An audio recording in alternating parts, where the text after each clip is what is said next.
সকাল থেকে আকাশটা মেঘাচ্ছন্ন, কিন্তু আমার কিন্তু দেখে বেশ আনন্দই লাগছে, কারণ কদিন যে তীব্র গরম পড়েছে আমার ভীষণ কষ্ট হচ্ছে কদিন।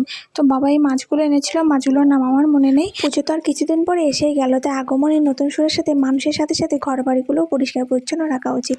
তাই ঘরে যেসব ভাঙড়িগুলো ছিল সেগুলো আজকে আমরা ভাঙড়িওয়ালাকে দিয়ে দিয়েছি। আর ওই টিভিটা না অনেক দিনের পুরোনো, আমি যখন ক্লাস 4-এ পড়ি তখন বাবা কিনেছিল।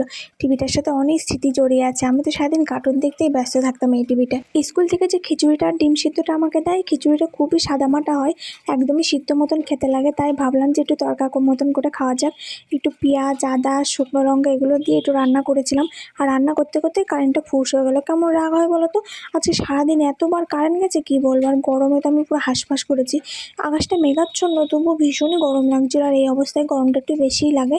তো এই দেখো আমি রান্না করে নিয়ে চলে এসেছি, এবার আমি খাওয়া দাওয়াটা সেরে নেবো। এটা বিকালের টাইম ছিল।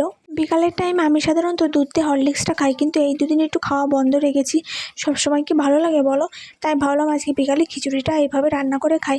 তো খেতে তো বেশ ভালোই হয়েছিল, আমি তো খিচুড়িটা খেয়ে নিচ্ছি। তো সবাইকে বাই বাই।